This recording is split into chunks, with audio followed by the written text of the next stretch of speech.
Another thing with the seats is to see if there's broken springs. And if there is, it'll always be the springs on this side.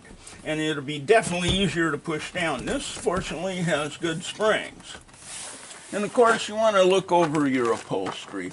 Obviously, the rear seat is out. This is a good sign. The seller has mouse traps in here. And of course, you want to make sure that you are getting all the seats. On a coupe, this is supposed to tip forward, which it does. Your adjuster, it works. Okay, check it on your passenger seat as well. You want to check the door pocket. These are normally broken. Fortunately, this one's nice. Obviously, it's a replacement. It doesn't quite match. The rear view mirror. You want to make sure that it does move, which it does. These glasses are easy to replace. Now, when you're under the car, you want to also look for leakage from the front, the radiator, engine. If you can look at the car when it has not been moved, where, in other words, when you call up to look at a used car, tell them you don't want them to start it. You want to be looking at a cold engine car in its original position, so that you can see if there's any oil spots. When you are under the car, you want to look at the condition of the boots, the outer and inner boots on both axles, the half shafts. If they're cracked, they may need replacing. If they're cracked to where they're opening up, they for sure need replacing. Then you want to check out your tires, of course, your tread, and on the front tires, the wear pattern. If you can run your hand back and forth across the tread and you feel that it's catching your hand in one direction, that means it needs an alignment, because the tire wears to where there's a little lip. This feels good both ways, and these tires have some good tread. Now, you want to pull off a front and rear tire, at least one front and one rear, to inspect the condition of the brakes, to see how worn down the pads are, and with a good light to look in and see the condition of the dust boots on the calipers. If the dust boots are cracked or broken, you're going to need to do a complete brake job. You don't do just one caliper. You do a complete brake job. It's the only way to do a brake job, because the brakes are the most important part of your car. Okay, we'll take this for a test drive. Okay, I'm going to start this up and listen.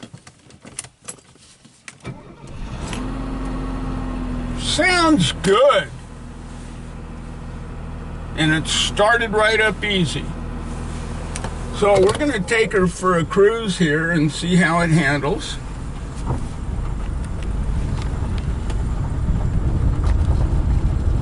And one thing you want to do, never terrorize your own neighborhood with test drives. Take the car somewhere else. So I'm going to drive a mile or so away.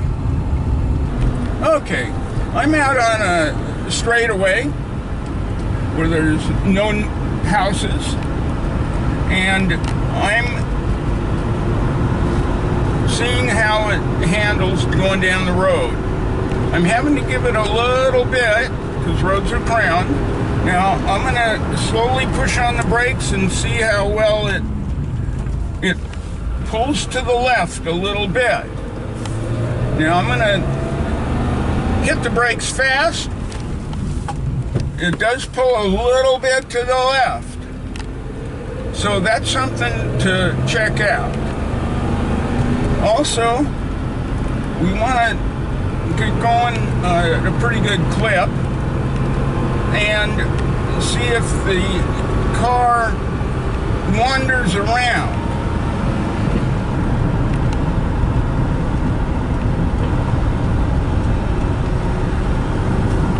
It tends to want to go to the right, of course, because roads are crowned, but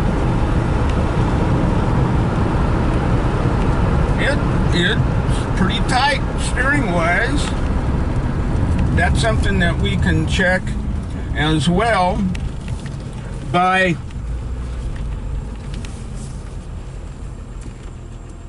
the car stopped and we hop out here.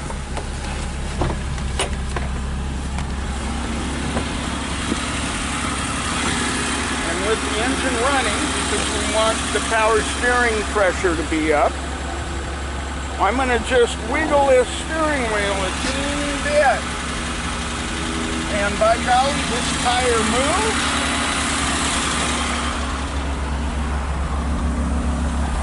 Just moving the steering wheel just an inch or so, and I can see the tire move. And then you have the helper move the steering wheel as you check the right side. And it should move as well. If it doesn't, you've got something loose under there that you need to have inspected. Okay, now this car does not have the servo for the climate control. So these buttons are probably not going to work, but it'd be nice if the fan works. So you want to listen. All right, the fan works.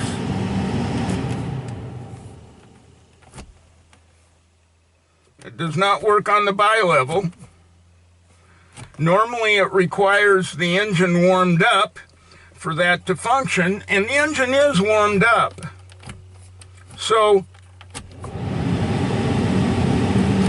our push button unit is not functioning properly, but you do have some warm air coming out, which is better than nothing. And then you want to check your wipers. Now, I washed the windshield before I started this inspection. You don't want to run your wipers with a dirty windshield because it will actually slightly scratch the glass. So check your wipers and your washer. And we have function. If the car has a sunroof, you want to check it, although be careful because sometimes you can't get them closed. So just be aware of that. If it's a manual, of course, it's going to always work. The condition of the dash pad. Usually these are cracked, have all kinds of cracks in. This is just starting, but it's not too bad. This is above average. Also, your sun visors. Not only the condition, but do they stay up? Now, on earlier cars, like the 108s and 114s, there's a little screw right here. And you can actually turn it slightly, and it's a friction screw, and it will tighten up that pivot so that your visor will stay up. Okay, I've got another straightaway here, and I'm going to check the operation of the transmission.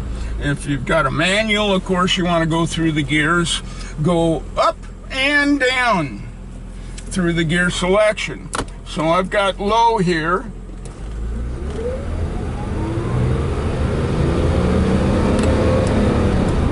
That shifts good.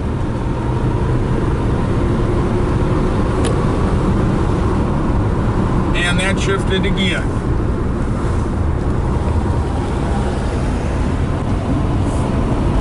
And on another straightaway, we want to shift down. Make sure that it does. That shifts down. And that shifts down. So we've checked that out. You always want to check your transmission, automatic transmission, with it warm, because then you can make sure you don't have slippage. Gonna head back to the shop now.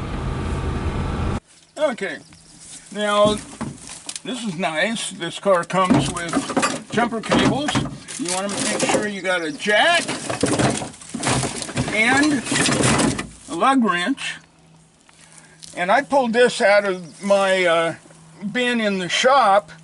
I always equip all my customers with a piece of 1/2-inch pipe.